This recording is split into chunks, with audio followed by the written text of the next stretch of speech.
Hola, mi nombre es Ricardo Valentini y en los próximos minutos vamos a hablar de lo referente al manejo del síndrome de distrés respiratorio agudo en el contexto de la infección por COVID-19 SARS-2. Solo me referiré a la programación inicial de la ventilación mecánica y a alguna terapia adjunta al soporte ventilatorio que creemos que es de fundamental importancia en poder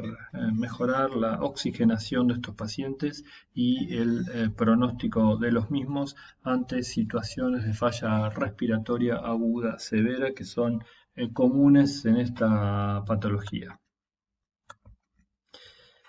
Cada vez que nosotros intubamos y conectamos a un paciente a la ventilación mecánica, lo hacemos pensando en tres objetivos. El primero de ellos es mejorar el intercambio gaseoso, el segundo, disminuir el trabajo respiratorio cuando éste está exacerbado, y el tercero, que es subyacente a los otros dos, es el de tratar de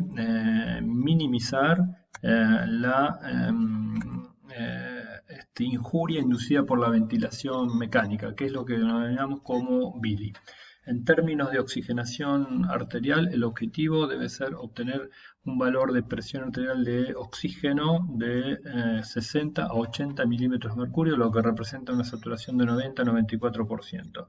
No es necesario pretender un objetivo que supere el 95-98% de saturación arterial. Lograr esos objetivos de oxigenación a veces solo es a expensas de elevadas presiones ventilatorias y elevadas fracciones inspiradas de oxígeno que son potencialmente injuriosas para el pulmón. En lo referente al dióxido de carbono, la presión arterial de CO2 debe estar alrededor de 35 o 45 milímetros de mercurio, pero con una premisa que es aceptar la posibilidad de que haya hipercapnia. Corregir valores de acidosis hipercápnica a veces representa exigir al sistema respiratorio con elevadas presiones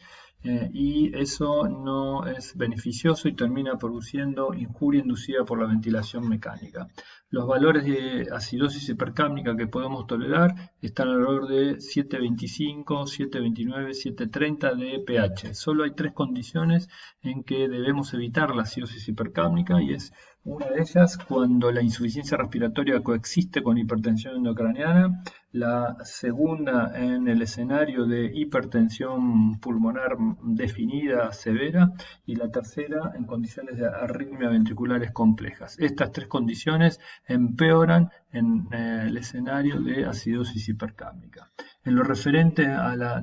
evitar la injuria inducida por la ventilación mecánica, las premisas que debemos seguir son la de aplicar un volumen corriente o volumen estándar más bien bajo de 6 mililitros por kilo de peso predictivo. Eso quiere decir peso ideal del paciente, una frecuencia respiratoria de 20 a 25 por minutos, la presión meseta que no supere los 28-30 centímetros de agua, un driving pressure, es decir, la diferencia entre presión meseta menos PIP inferior a 15 centímetros de agua y una presión positiva de fin de expiración, es decir, una PIP de alrededor de 10 centímetros de agua. Cuando hablamos del volumen corriente que debe ser bajo, nos referimos, como dije recién, al peso ideal del paciente, no el peso actual. Y ese volumen corriente debe ser de 6 mililitros por kilo con un rango entre 4 y 8. Para determinar cuál es el peso ideal del paciente debemos medir su altura en decúbito supino y aplicar a estas tablas que de acuerdo al sexo y con esta fórmula podemos determinar cuál es el peso ideal.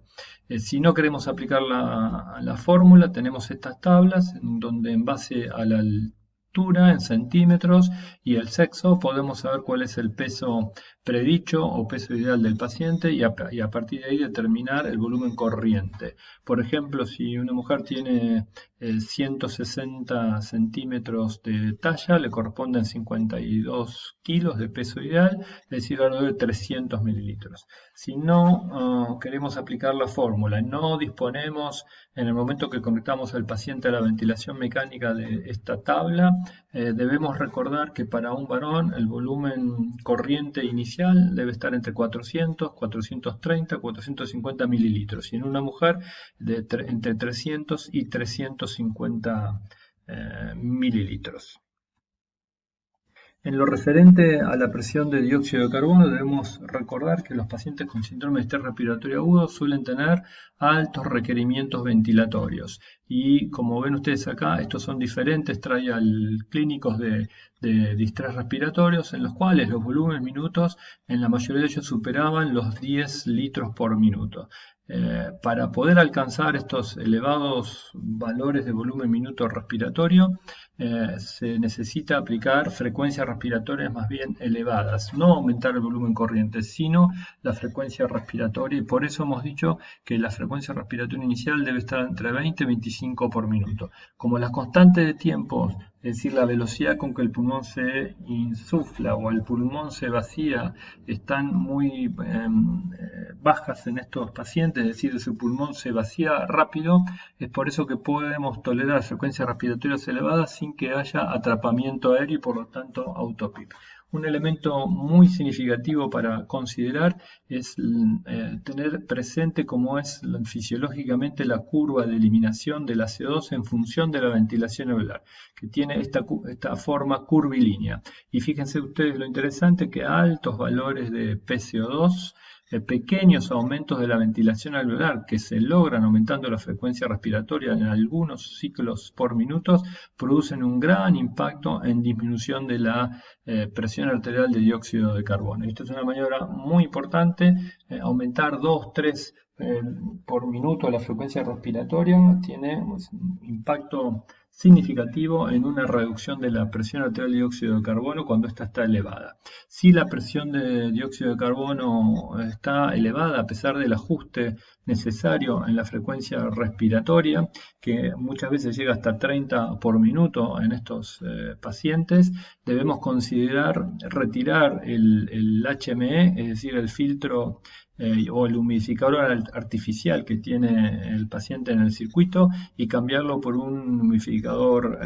activo. Con esto se logran en promedio una reducción de alrededor del 20% de los valores de presión arterial de dióxido de carbono. Respecto al modo ventilatorio, como ustedes saben, hay dos modos ventilatorios básicos que son el volumen control ventilation, ventilación controlada por volumen, o la ventilación controlada por presión. La recomendación para hacerles es iniciar la ventilación mecánica en pacientes con estrés respiratorio con ventilación controlada por volumen, con este volumen corriente que ya dijimos, con estos objetivos de saturación y de frecuencia respiratoria.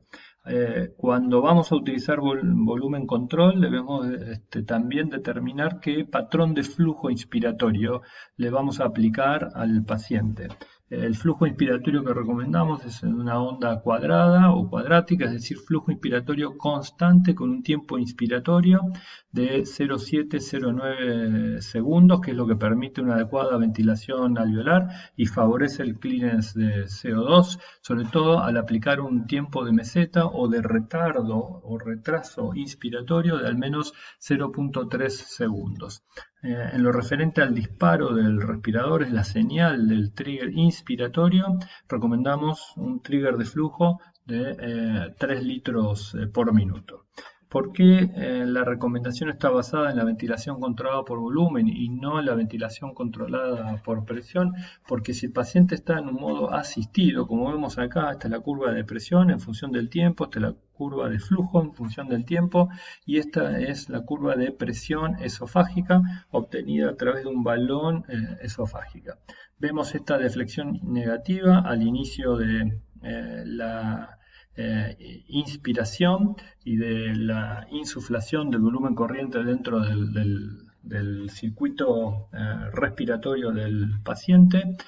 A veces este esfuerzo que está haciendo el paciente va acompañado en la señal de presión esofágica de una fuerte presión negativa, lo cual está indicando el excesivo trabajo respiratorio del paciente. Y la presión transpulmonar, en este caso, no está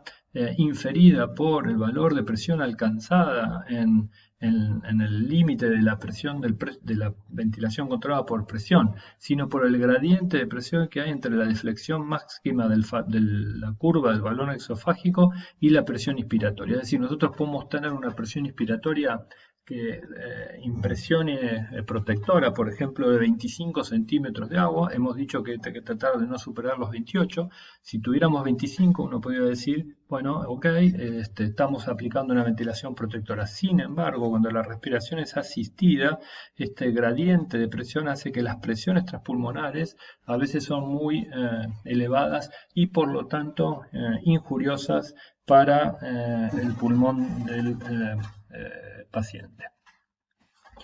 En lo referente a la titulación de los niveles de PIP, lo recomendado es iniciar la ventilación mecánica del estrés respiratorio con al menos 10 centímetros de agua de PIP y después ajustarlo en base a algunas de las tablas sencillas, por lo menos en las etapas iniciales de la ventilación mecánica, y esta es una de las tablas, que es la tabla del EAR10-NET, de la primera tabla que salió publicada a raíz del ensayo clínico del New England Journal of Medicine del año 2000, en donde sencillamente, de acuerdo a la FiO2 que necesitamos aplicar para alcanzar esa saturación entre 90 y 94% que hemos mencionado, determinamos el nivel de PIP a aplicar. Si el paciente necesita para esa saturación arterial 40% de fracción inspirada de oxígeno, debemos aplicar alrededor de 8 centímetros de agua de PIP. Si es, supongamos, 50% de fracción inspirada de oxígeno, alrededor de 10 centímetros de agua de PIP. Si no tenemos la tabla disponible en el momento de setear la PIP, por una simple regla mnemotécnica podemos decir, bueno, si es el doble de la fracción inspirada. Si la fracción inspirada es 40, la PIP inicial, 8 centímetros de agua. Si es 50, la PIP 10 centímetros de agua. 70, 14 centímetros de agua. Por supuesto que esta es una aproximación inicial. En los momentos primarios del inicio del seteo o la selección de los distintos parámetros de la ventilación mecánica, de acuerdo a la evolución de la oxigenación, deberemos ir haciendo ajustes en los valores de PIP por alguna de las maniobras conocidas.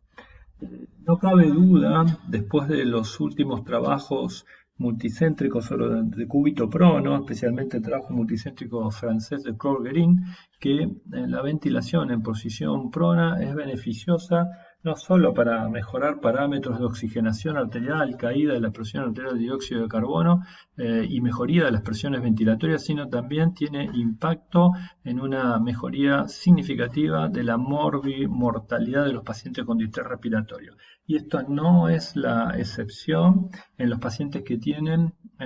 infección por COVID-19 SARS-2, en donde incluso lo que se propone es que cuando los pacientes alcanzan un PAFI inferior a 150 milímetros de mercurio, bajo una PIP de 15 centímetros de agua, pronemos precozmente a los pacientes. Para que la posición prona sea efectiva, la pronación debe ser instrumentada precozmente,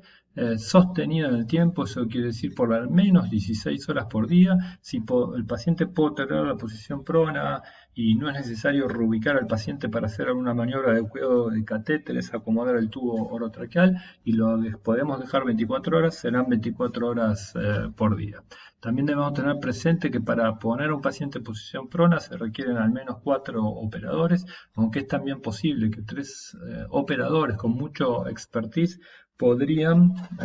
colocar al paciente boca abajo sin mayor riesgo. Estos son los distintos mecanismos por los cuales la posición prona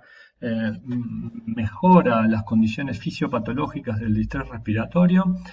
Tal vez lo más significativo que podemos decir de todos estos elementos es que la distribución regional de la ventilación mejora cuando el paciente está pronado, y mientras mantenga una perfusión preferencial en las zonas dorsales, eso va a favorecer una mejoría de la desigualdad BQ, que por lo tanto se va a acompañar de una mejoría de la oxigenación arterial y en ocasiones también disminución de la presión de dióxido de carbono. Para finalizar, quisiera mencionar algunos conceptos fisiopatológicos que se han evaluado y comunicado como causas de hipoxemia en los pacientes con falla respiratoria aguda asociada a infección por COVID-19. Hay dos mecanismos de hipoxemia descritos, uno disregulación de la circulación pulmonar por fenómenos de microtrombosis o de vasoplejía pulmonar. Los pacientes que tienen como mecanismo de hipoxemia esta alteración de la circulación pulmonar suelen tener una compliance tóraco-pulmonar respetada de alrededor de 50 mililitros por centímetro de agua. Los pulmones son de baja reclutabilidad y por lo tanto en estos pacientes no deberíamos aplicar valores de PIP elevados, sino que la PIP debe estar alrededor de 10 centímetros de agua. Como la compliance está bastante respetada, o por lo menos no muy disminuida, estos pacientes pueden tolerar volúmenes corrientes, si fuera necesario, de hasta 8 o 9 mililitros por kilo de peso ideal. La posición prona también favorece a estos pacientes para mejorar los niveles de oxigenación arterial. Hay otro grupo de pacientes que tienen un distrés típico, es decir, aquellos que tienen zonas de condensación y de ocupación alveolar, zonas de reclutabilidad, son las zonas intermedias del pulmón, y las zonas ventrales, que son las únicas zonas ventiladas, pero es lo que se llama una zona de pulmón pequeño ventilado, o lo denominado baby lung. Característicamente, que es lo que más reconocemos en el distrés respiratorio, estos pacientes tienen compliance tóraco-pulmonar muy disminuidas, son pulmones más bien reclutables y por eso se favorecen con una ventilación muy protectora en términos de volúmenes corrientes a insuflar el pulmón, con una PIC que debe estar más elevada que en la otra condición de hipoxemia, cercana a 15-16 centímetros de agua. La posición prona también debe ser fuertemente considerada, como dije, en forma precoz y sostenida para estos pacientes que tienen un comportamiento de mecánica pulmonar de distrés típico. También podemos mencionar que hay pacientes que tienen hipoxemia con mecánica tóraco-pulmonar en términos de compliance bastante respetada, que es este grupo, que suelen tener altos drives centrales, alto trabajo respiratorio, que se expresan por volúmenes corrientes elevados. De tal manera que la ventilación espontánea de estos pacientes o incluso la aplicación de soporte ventilatorio en forma de ventilación no invasiva, si bien puede mejorar en algo los valores de hipoxemia, no mejora esas situaciones de elevados volúmenes corrientes y elevadas presiones transpulmonares derivados del alto drive central. Y si eso no es tenido en cuenta y no se recurre a una ventilación mecánica con sedación del paciente precoz, puede derivar esa ventilación espontánea injuriosa en un distrés típico a los pocos días. Es por eso que a veces estos pacientes tienen dos momentos de insuficiencia respiratoria, una etapa inicial con hipoxemia, donde son sostenidos con las máscaras de oxígeno con reservorio, con CPAP, con ventilación invasiva, y después del sexto o séptimo día empeoran notablemente. Tal vez en ese empeoramiento juegue algún papel esta ventilación espontánea injuriosa